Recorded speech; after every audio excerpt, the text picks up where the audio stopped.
अस्सलाम वालेकुम दोस्तों पिछले दिनों पाकिस्तान का इंटरनेट ख़राब रहा है और हम सब ये तो जानते हैं कि जी फायरवॉल इंस्टॉल हो रही है जिसकी वजह से इंटरनेट स्लो चल रहा है।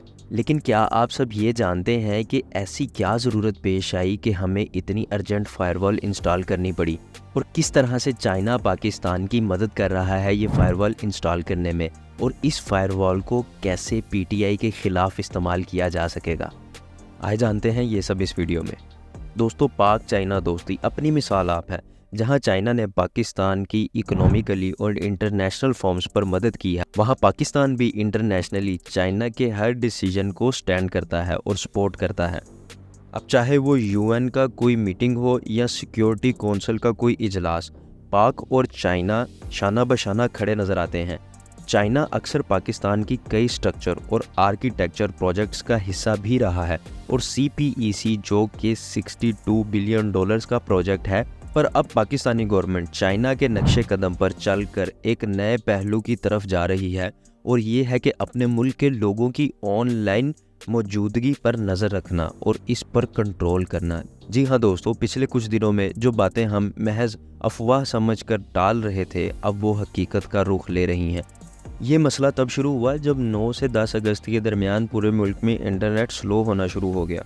पूरे पाकिस्तान में कहीं भी व्हाट्सएप के ऊपर वॉइस मैसेज तक नहीं जा रहे थे।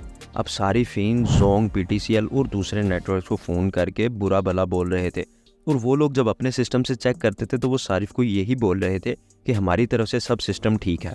जबकि जो लोग ये जोंग, PTCL वगैरह में as a IT head, IT manager काम कर रहे थे, इन लोगों ने बात करना शुरू की कि ये गवर्नमेंट की वजह से इंटरनेट स्लो हो रहा है। अब 19 अगस्त को ये सब एक दूसरे पर ब्लेम डालते रहे। गवर्नमेंट कहती है लोग VPN बहुत ज़्यादा यूज़ कर रहे हैं जिस वजह से इंटरनेट स्लो हो रहा है। कभी नेटवर्क्स और वायरलेस पर बात डाल दी जाती थी, और ये तमाशा 18 अगस्त तक जारी रहा। आखिरकार मुल्क की IT डिपार्टमेंट की मिनिस्टर शज़ा फातिमा ख्वाजा ने ये बात तस्लीम की कि साइबर सिक्योरिटी और इस पर अटैक्स के चलते मुल्क की सिक्योरिटी नेटवर्क्स और डाटा को बचाने के लिए कुछ इक़दामात हो रहे हैं, पर इससे इंटरनेट पर कोई असर नहीं पड़ेगा, और जो अफवाह फैलाई जा रही है वो झूठ है। लेकिन हुआ इसके बरअक्स, जो अभी तक जारी है, और मुल्क भर में इंटरनेट सर्विसेज ताहाल स्लो हैं। PSHA यानी पाकिस्तान सॉफ्टवेयर हाउस एसोसिएशन का मानना है कि ये सब एक ऐसे इंटरनेट सिस्टम की वजह से हो रहा है जो सारिवीन को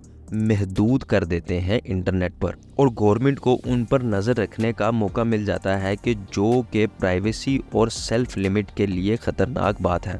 और अगर ऐसे ही इंटरनेट स्लो चलता रहा तो PSHA ने अपनी तरफ से भी एक रिपोर्ट पब्लिश की है जिसमें उन्होंने बताया है कि फ्रीलांसर्स को $300 मिलियन तक का नुकसान हो सकता है सिर्फ स्लो इंटरनेट की वजह से। स्टेट बैंक ऑफ पाकिस्तान के अकॉर्डिंग ऑनलाइन बिजनेस से पाकिस्तान में $3 बिलियन तक आते हैं, और अगर ऐसा नाकिस इंटरनेट सिस्टम इम्प्लीमेंट हुआ तो मुल्क की डूबती इकोनॉमी को और नुकसान पहुंचेगा। जबकि दोस्तों, वॉइस ऑफ अमेरिका ने भी अपनी एक रिपोर्ट में बताया है कि एक प्राइवेट सोर्स के अकॉर्डिंग जो सिस्टम पाकिस्तानी गवर्नमेंट अपने इंटरनेट पर इम्प्लीमेंट कर रही है वो असल में चाइना से लिया गया है, और हर लैंड केबल स्टेशन पर जहां से इंटरनेट सर्विस फराहम होगी वहां लगाया जाएगा। और यूं जैसे चाइना अपने लोगों की इंटरनेट हदूद को मेंटेन करता है, सेम इसी तरह पाकिस्तान की गवर्नमेंट भी कर पाएगी। कई ऑनलाइन फ्रीलांसर्स इसी वजह से बहुत परेशान नज़र आते हैं, क्योंकि पहले ही पाकिस्तान में कई मसले चल रहे हैं, इलेक्ट्रिसिटी का मसला और अब इंटरनेट का मसला भी। अब दोस्तों, इसी फायरवॉल की वजह से उनके साथ और बहुत सारी प्रॉब्लम्स भी पेश आ रही हैं, जैसे कभी वो फाइवर और अपवर्क पे ऑनलाइन शो हो रहे होते हैं, और कभी ऑनलाइन होने के बावजूद भी वो लोग दूसरों को ऑफलाइन शो हो रहे होते हैं, जिसकी वजह से फाइवर ने भी कई अकाउंट ब्लॉक कर दिए हैं। अब आप खुद सोचें कि एक फ्रीलांस अपने अकाउंट पे इतनी मेहनत करता है और उसका एक गवर्नमेंट की गलती की वजह से पूरा अकाउंट ही ब्लॉक हो जाए तो उस पर क्या गुजरेगी। अब दोस्तों, ये फायरवॉल एक ऐसा सिस्टम होता है कि गवर्नमेंट अपने इंटरनेट नेटवर्क के इर्द गिर्द एक सिक्योरिटी जाल बिछा देती है, और जब भी कोई सारिफ ऐसे कुछ सर्च करता है या ऐसी किसी साइट पर जाता है जो कि गवर्नमेंट को नुकसान पहुंचा सकती है या गवर्नमेंट के ख़िलाफ़ यूज़ की जा सकती है, तो गवर्नमेंट उस सारिफ को ब्लॉक भी कर सकती है और इवन उसको ट्रैक भी कर सकती है।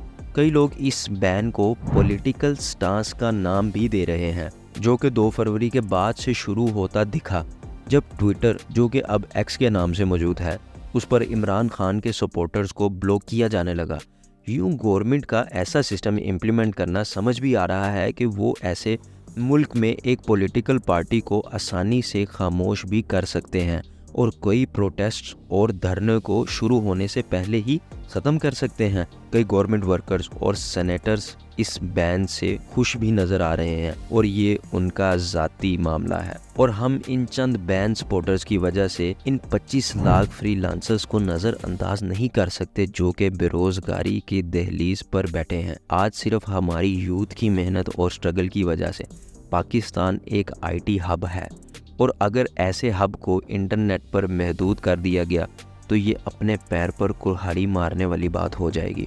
दोस्तों, आपकी फायरवॉल को लेके क्या राय है मुझे कमेंट सेक्शन में ज़रूर बताएं। वीडियो इन्फॉर्मेटिव लगी तो वीडियो को लाइक करके इस चैनल को ज़रूर सब्सक्राइब करें। इससे मेरी मोटिवेशन बने रहेगी आप तक इस तरह की मज़ीद इन्फॉर्मेटिव वीडियोज़ लाने के लिए। अपना ख्याल रखें, मिलते हैं नेक्स्ट वीडियो में। अल्लाह हाफिज़।